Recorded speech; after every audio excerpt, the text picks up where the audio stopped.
नमो तस् भगवतो अरहतो सम्मा सम्बुद्धस्स। नमो तस् भगवतो अरहतो सम्मा सम्बुद्धस्स।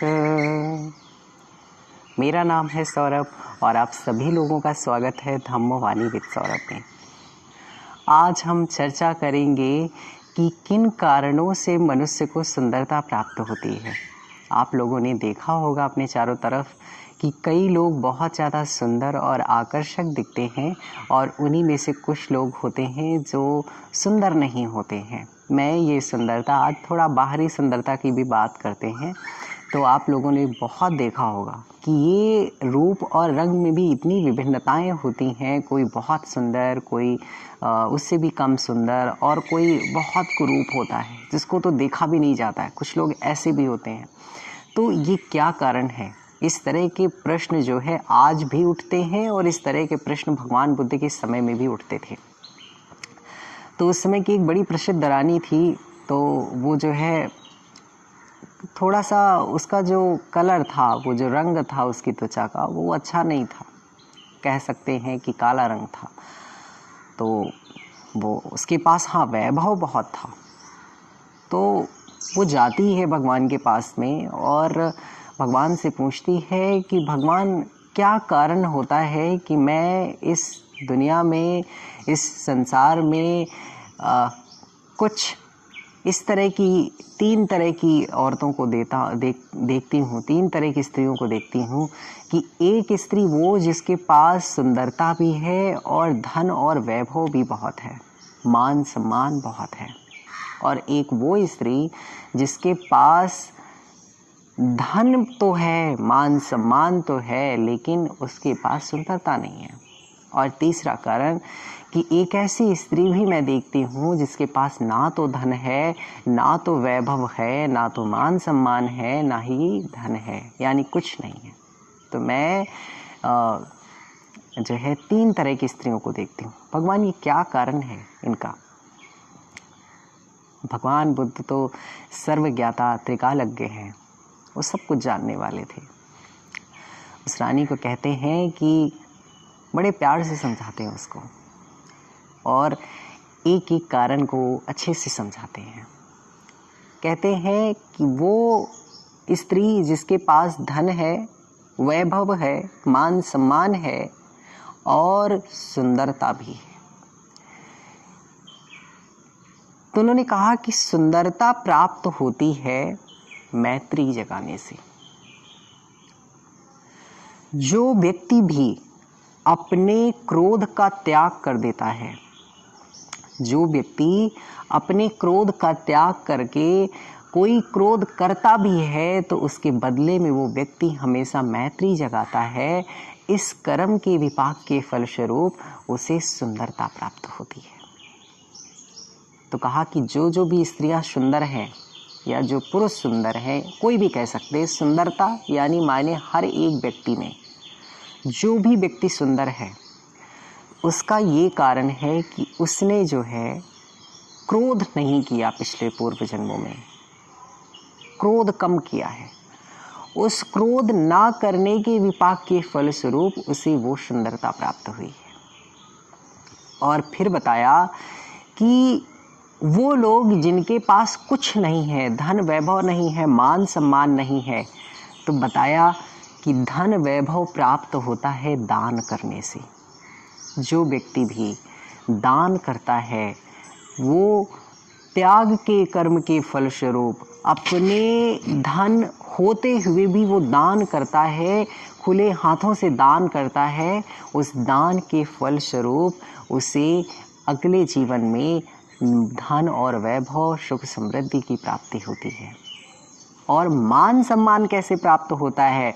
वो व्यक्ति जो दान करने के बाद में किसी तरह की उसके मन में लालच या आकांक्षा नहीं होती है कि मुझे ये चाहिए, मैं दान करूँगा तो मुझे बदले में ऐसी चीज़ मिलेगी, मैं दान करूँगा तो मुझे बदले में मान सम्मान मिलेगा, वो नहीं चाहता है। वो निस्वार्थ रूप से दान करता है।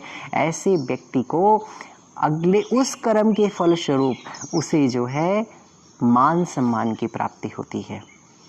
तो भगवान ने कहा वो स्त्री जिसके पास सुंदरता है, मान सम्मान है और धन और वैभव है, तो मान सम्मान प्राप्त होता है निस्वार्थ रूप से दान करने से, और धन प्राप्त होता है दान करने से, और क्रोध के त्याग करने से प्राप्त होती है सुंदरता। तो ये जो प्रथम स्त्री है जिसके पास सुंदरता, धन, वैभव, मान सम्मान सारी की सारी चीज़ें हैं, उसने क्योंकि पूर्व जन्मों में दान किया है, क्रोध का त्याग करके मैत्री जगाई है, और उसने निस्वार्थ रूप से दान किया है। और एक वो स्त्री है जिसके पास ना तो धन है, ना तो मान सम्मान है, ना ही उसके पास सुंदरता है, तो बोले कि इसने पूर्व जन्मों में क्रोध किया है, क्रोध किया है, और ना ही दान किया है, और दान तो किया ही नहीं, तो निस्वार्थ रूप से दान की कोई बात ही नहीं बनती। इसकी वजह से उसे सुंदरता भी प्राप्त नहीं होती, धन वैभव भी प्राप्त नहीं होता, और मान सम्मान समाज में भी नहीं प्राप्त हो पाता। और एक वो स्त्री जिसने की सुंदरता नहीं मिली लेकिन धन वैभव मान सम्मान प्राप्त हो, तो उसने कहा दान किया है, निस्वार्थ रूप से दान किया है, जिसके फलस्वरूप उसे धन वैभव और ये सारी चीज़ों की प्राप्ति हो गई, लेकिन उसने पूर्व जन्मों में अपने क्रोध किया है। मैं कहता हूँ आप चलिए पूर्व जन्मों को और दूसरे जन्मों की बात मत मानिए, इसी जन्म की बात रख लीजिए। बाहरी ये जो खोल है त्वचा का, इस त्वचा के खोल ये कैसा भी हो, वो जो व्यक्ति क्रोध नहीं करता होगा, मुदिता और दया, करुणा और मैत्री जैसे सद्गुणों से भरा रहता है, क्रोध का त्याग करके जब भी कोई क्रोध भी करता है उस समय भी वो मैत्री, मंगल मैत्री जगाता है दूसरे के लिए, ऐसे व्यक्ति का चेहरा अच्छा ही होता है, वो कैसा भी हो आकर्षक होगा। आप लोगों ने देखा होगा कुछ लोगों के चेहरे में वो कैसे भी होना, वो फिर भी खूबसूरत लगते हैं, अच्छे लगते हैं। वो अच्छे इस वजह से लगते हैं क्योंकि उनके मन में सद्गुण होते हैं। उस सद्गुणों का जो हमारी शरीर का जो भी फीचर्स है, जो भी चीज़ें हैं ना, हमारे मन के गुणों से कई बार बहुत ज़्यादा प्रभावित होती हैं। हमारे मन के थॉट क्या चल रहे हैं, हमारे मन के विचार क्या चल रहे हैं, उन विचारों से हमारे इस शरीर पर बहुत बड़ा प्रभाव पड़ता है। कोई व्यक्ति खुश होगा अंदर से तो वो जो प्रसन्न चित्त का चेहरा होगा वो दूसरा ही होगा, और कोई दुखी हो, बाहर से कितना भी प्रसन्न होने का नाटक कर ले, वो जो खिंचाव होगा वो साफ समझ आएगा। असली प्रसन्नता, असली दया और असली मैत्री सब समझ आता है। जो भी व्यक्ति मैत्री करता होगा उसके चेहरे में शांति होगी, उसके चेहरे में कांति होती है, एक तरह की चमक होती है ना। तो भैया जिसको भी चाहिए सुंदरता, तो आप लोग अपने क्रोध का त्याग कर दीजिए। और यदि कोई क्रोध आपसे करता भी है, बैर की बात भी करता है, तो उसकी जगह में आपको क्रोध नहीं करना है, आपको सिर्फ और सिर्फ मैत्री प्रकट करनी है उसके लिए। भगवान बुद्ध कहते हैं भाई देखिए, एक बार इसी तरह हुआ कि एक ब्राह्मण था उस समय का। तो हुआ क्या कि उसके जितने भी बेटे थे और जितनी भी बहुएं थी सब भगवान के संग में आकर के भिक्षुनी और भिक्षु बन गए, और उनकी जो है कुछ बचे तो वो जो है उसी के उसमें सब चले गए, बुद्ध संग धम्म को समर्पित हो गए। अब वो बड़ा परंपरा को मानने वाला ब्राह्मण, उसे बड़ा बुरा लगा कि ये क्या सिखा रहा है, इसने तो मेरे पूरे घर को जो है वो कर दिया, ये कर दिया। तो गुस्सा, बहुत गालियाँ लेकर के और बहुत गुस्सा करके भगवान बुद्ध के विहार में जाता है और बहुत गालियाँ देता है भगवान बुद्ध को। भगवान बुद्ध मुस्कुराते हैं, अरे आइए बाबा जी, बैठिए तो थोड़ा बात करते हैं। तो भगवान बुद्ध कहते हैं उस ब्राह्मण से कि क्या मैं आपसे एक प्रश्न पूछ सकता हूँ? तो कहता है कि हाँ पूछिए, क्यों नहीं पूछेंगे। तो कहता है कि अगर कोई व्यक्ति आपके यहाँ कोई उपहार लेकर आए और अगर आप उसे ना स्वीकार करें तो क्या वो उपहार आपके पास ही रह जाएगा? तो कहता है हाँ, वो तो उपहार उसी के पास रह जाएगा। तो कहते हैं बस आप हमारे यहाँ आए, गालियों का उपहार लेकर के आए हमारे यहाँ पर और हमने स्वीकार नहीं किया। हमने जो है ये गालियों का जो उपहार था आप ही के पास रखा। अगर भगवान बुद्ध भी शुरू कर देते गालियाँ देना तो वो फिर शेयरिंग हो जाती, यानी हम भी खा रहे हैं और आप भी खाओ। देखिए, हम लोगों को ठीक नहीं कर सकते हैं, हम बाहर क्या हो रहा है उस पे काम नहीं कर सकते हैं, हम सिर्फ अपने ऊपर काम कर सकते हैं। कोई गालियाँ दे रहा है तो ये उसका साइड है, हम शायद उधर जाके काम नहीं कर सकते और प्रयत्न करेंगे, एफर्ट बहुत ज़्यादा डालेंगे भी उसको ठीक करने के लिए तो शायद ठीक हो जाए, और वो भी कोई भरोसा नहीं कि ठीक हो जाएगा। वो नहीं देगा तो कोई दूसरा शुरू कर देगा आपको बुरा भला कहना, गलत चीज़ें बोलना शुरू कर देगा।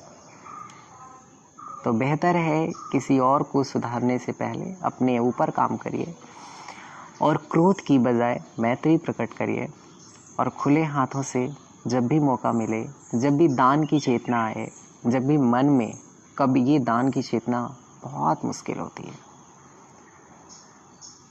त्याग की भावना बहुत मुश्किल होती है, अगर आती है तो ज़ाया मत होने दो उस चेतना को, खुले हाथों से दान करो।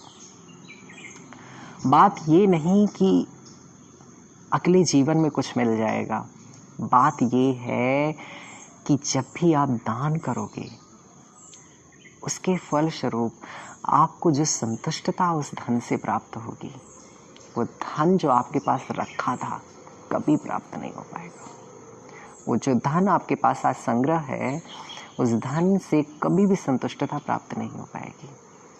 लेकिन जब भी आप कुछ दोगे और बड़े प्रसन्न चित्त से होकर के दोगे और दान की चेतना के साथ में दोगे तो वो जो प्रसन्नता होगी और वो जो संतुष्टता होगी उस धन को देने के बाद में वो असीमित होगी।